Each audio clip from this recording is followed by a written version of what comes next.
Hello friends, wellness coaching classes में आप सब लोगों का स्वागत है। आज की क्लास का दोस्तों पहला प्रश्न, सूर्य है एक। सूर्य है एक, यह प्रश्न दोस्तों आपका बीपीएससी टीआरई सेकंड एग्जाम में, जो कि आपका एग्जाम दोस्तों 14/12/2023 को जो पेपर हुआ था, पेपर फर्स्ट में ये प्रश्न पूछा गया। इसी तरीके से दोस्तों ये प्रश्न आप देखिए यहाँ पे, आकार और माप में समानता के कारण किस ग्रह को पृथ्वी का जुड़वा ग्रह माना जाता है। यह प्रश्न दोस्तों आपका BPSC school teacher 2023 paper second shift first में पूछा गया। ठीक है, यहाँ पे दोस्तों देखिए ये प्रश्न आपका जो है, ओजोन छिद्र अधिक स्पष्ट होता है। यह प्रश्न भी दोस्तों आपका बीपीएससी टीआरई सेकंड एग्जाम में 14/12/2023 को जो परीक्षा हुई थी, इसमें यह प्रश्न पूछा गया। तो जितने भी प्रश्न दोस्तों आज इस क्लास में हम लिए हैं, ये सभी प्रश्न जो है विश्व के भूगोल के हैं। ये सभी प्रश्न आपके टीआरई फर्स्ट, टीआरई सेकंड या टीआरई थर्ड के किसी न किसी एग्जाम में बीपीएससी के पूछे गए हैं।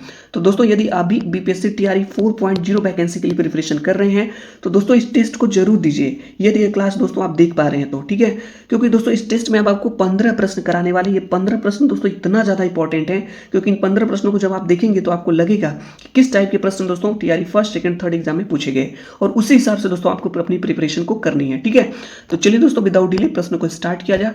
आज की क्लास का दोस्तों पहला प्रश्न आपके सामने ये रहा कि सूर्य है एक। ठीक है, पीला तारा, लाल तारा, श्वेत तारा, उपर्युक्त में से एक से अधिक, उपर्युक्त में से कोई नहीं। इसका सही आंसर दोस्तों आपको बताना है। राइट आंसर इसका हो जाएगा आपका दोस्तों पीला तारा। सूर्य है एक पीला तारा, येलो स्टार कहलाता है। ठीक है, आगे चलते हैं दोस्तों। अगला प्रश्न यहाँ पे देखिए, बहुत ही अच्छा प्रश्न है। ब्रह्मांड में पल्सर क्या है? ठीक है, ब्रह्मांड में पल्सर क्या है? तारों का एक समूह, घूमते न्यूट्रॉन तारे, किसी तारे का विस्फोट, किसी तारे द्वारा उत्सर्जित रेडियो तरंगे। इसका राइट आंसर हो जाएगा दोस्तों आपका ऑप्शन नंबर बी, घूमते न्यूट्रॉन तारे। ठीक है, आगे चलते हैं दोस्तों। अगला प्रश्न है, देखिए दोस्तों हमारे साथ इन प्रश्नों को पढ़िए और इनका सही आंसर दोस्तों सोचने का प्रयास कीजिए कि क्या होगा। ठीक है, यहाँ पे देखिए ये प्रश्न दोस्तों जो है आपके लिए बहुत ही ज़्यादा इंपॉर्टेंट है, क्योंकि ये कई एग्जामों में पूछा गया। आकार और माप में समानता के कारण किस ग्रह को पृथ्वी का जुड़वा ग्रह माना जाता है? मंगल को, बृहस्पति को, शुक्र को, उपर्युक्त में से एक से अधिक या उपर्युक्त में से कोई नहीं। किस ग्रह को दोस्तों पृथ्वी का जुड़वा ग्रह माना जाता है? इसका सही आंसर आपको बताना है। राइट आंसर इसका हो जाएगा दोस्तों शुक्र।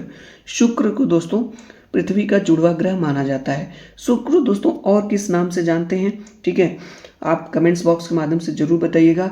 अगला प्रश्न दोस्तों है, ठीक है, जितने भी प्रश्न लिए सभी प्रश्न दोस्तों आपके लिए इंपॉर्टेंट है आज की क्लास में, क्योंकि किसी न किसी एग्जाम में पूछे गए। ओजोन छिद्र अधिक स्पष्ट होता है भूमध्य रेखा पर, कर्क रेखा पर, मकर रेखा पर, उपर्युक्त में से एक से अधिक, उपर्युक्त में से कोई नहीं। इसका सही आंसर दोस्तों आपका हो जाएगा, राइट आंसर हो जाएगा उपर्युक्त में से कोई नहीं। ओजोन छिद्र दोस्तों अधिक स्पष्ट होता है, ये होता है आपका दोस्तों दक्षिणी ध्रुव पे, और दक्षिणी ध्रुव तो ऑप्शन में है नहीं, इसलिए इसका सही आंसर ऑप्शन नंबर ई करेक्ट हो जाएगा। ठीक है, ओजोन छिद्र अधिक स्पष्ट होता है दक्षिणी ध्रुव पर। आगे चलते हैं दोस्तों। अगला प्रश्न है, यहाँ पे देखिए दोस्तों, यहाँ पे बीपीएससी टीआरई सेकंड जो हुआ था 2023 में पेपर फर्स्ट में प्रश्न पूछा गया। ग्लोब पर 1 डिग्री के अंतराल पर खींची गई अक्षांश रेखाएं कितनी हैं? बेहद इंपॉर्टेंट प्रश्न दोस्तों है। इसका राइट आंसर बताना है क्या होगा। सही आंसर दोस्तों आपका हो जाएगा 179। याद रखिएगा, ग्लोब पर 1 डिग्री के अंतराल पर खींची गई अक्षांश रेखाएं आपकी 179 होती हैं। ठीक है, नेक्स्ट क्वेश्चन दोस्तों। अगला प्रश्न है, इसका आंसर आप बताएं दोस्तों क्या हो सकता है। प्रश्न हमारा है कि 90 डिग्री पूर्वी देशांतर पर स्थित थिम्पू भूटान का स्थानीय समय निर्धारित कीजिए जब ग्रीनविच 0 डिग्री में दोपहर 12 बजे का समय है।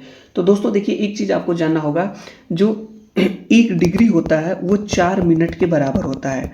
1 डिग्री कितने मिनट के बराबर होता है? 4 मिनट के बराबर होता है। यहाँ पे कितने डिग्री है? 90 डिग्री। तो 90 डिग्री यहाँ पे चूंकि दोस्तों 1 डिग्री आपका 4 मिनट के बराबर होता है। ठीक है, 4 मिनट के, तो यहाँ पे 90 डिग्री है, तो ये हो जाएगा 360 मिनट के बराबर। ठीक है, और 360 में दोस्तों आप 6 का भाग दे देंगे 60 का। ठीक है, इसको घंटा में बनाने के लिए, तो आ जाएगा 6। ठीक है, तो 12 बजे हैं, तो 12 में दोस्तों आप 6 जोड़ देंगे तो हो जाएगा 6 PM। ठीक है, 12 बजे के बाद 6 घंटे और ऐड कर लीजिए, तो इसका सही आंसर हो जाएगा दोस्तों ऑप्शन नंबर ए, यानी कि 6 PM हो जाएगा। ठीक है, अगला प्रश्न दोस्तों है बहुत ही ज़्यादा इंपॉर्टेंट है। निम्नलिखित में से कौन सा शीत कटिबंध में आता है? निम्नलिखित में से कौन सा शीत कटिबंध में आता है? पहला ऑप्शन है दोस्तों यहाँ पे फर्स्ट ऑप्शन ये आता है आपका, दोनों गोलार्धों में 23.5 डिग्री और 66.1 अगला प्रश्न दोस्तों बहुत ही ज्यादा इंपॉर्टेंट है। निम्नलिखित में से कौन सा शीत कटिबंध में आता है? यहाँ पे दोस्तों 4 ऑप्शन है, इसका आंसर आप लोगों को बताना है। इसका सही आंसर आपको लोग बताइएगा। यहाँ पे देखिए ऑप्शन नंबर फर्स्ट यहाँ पे है, ये बी वाला ऑप्शन है। इसके आगे चलते हैं दोस्तों, यहाँ पे देखिए सी और डी वाला ऑप्शन है उपयुक्त में से एक से अधिक, और ई वाला ऑप्शन है उपयुक्त में से कोई नहीं। इसका राइट आंसर दोस्तों क्या हो सकता है? आप लोग इसका सही आंसर बताएंगे। नेक्स्ट दोस्तों अगले प्रश्न पे चलते हैं। अगला प्रश्न, ठीक है, हमने कहा ना दोस्तों जितने भी प्रश्न लिए सभी प्रश्न दोस्तों किसी न किसी एग्जाम में पूछे गए हैं बीपीएससी टीआरई के। यहाँ पे देखिए बीपीएससी स्कूल टीचर 2023 में प्रश्न पूछा गया, यदि ग्रीनविच में दोपहर 12 बजे हैं तो ग्रीनविच के 30 डिग्री पूर्व में क्या समय होगा? तो दोस्तों अभी हमने आपको बताया है कि 1 डिग्री बराबर होता है 4 मिनट। 1 डिग्री बराबर कितना मिनट? 4 मिनट। तो यहाँ पे 30 डिग्री है तो हो जाएगा 120 मिनट। कितना मिनट? 120 मिनट। 120 मिनट है, क्योंकि ये मिनट में है तो इसको घंटे में बदल देंगे तो 60 का भाग दे देंगे तो हो जाएगा 2 घंटा। ठीक है, तो 12 बजे में 2 घंटे और जोड़ दीजिए तो 1 बजे 2 बजे। इसका सही आंसर हो जाएगा दोपहर 2 बजे। ठीक है, इसी तरीके से इस क्वेश्चन को आप इसका आंसर आप बता पाएंगे। आगे चलते हैं दोस्तों, अगला प्रश्न है, ये भी प्रश्न दोस्तों बहुत ही ज़्यादा इंपॉर्टेंट है। प्रश्न हमारा है कि साबुन एवं डिटर्जेंट स्रोत है कार्बनिक प्रदूषण की, जैसे कि ग्लिसरॉल, पॉलीफॉस्फेट, सल्फोनेट, हाइड्रोकार्बन, उपयुक्त में से एक से अधिक या उपयुक्त में से कोई नहीं। ये भी प्रश्न दोस्तों बीपीएससी टीआरई 2.0 में पूछा गया। इसका सही आंसर दोस्तों आपको बताना है। राइट आंसर दोस्तों इसका हो जाएगा उपयुक्त में से एक से अधिक। ऑप्शन नंबर डी करेक्ट हो जाएगा। सभी मतलब ग्लिसरॉल भी है, पॉलीफॉस्फेट भी है। ठीक है, इसका सही आंसर हो जाएगा आपका दोस्तों ऑप्शन नंबर डी करेक्ट हो जाएगा। नेक्स्ट दोस्तों आगे चलते हैं। ये प्रश्न दोस्तों आप देखें बहुत ही अच्छा प्रश्न है।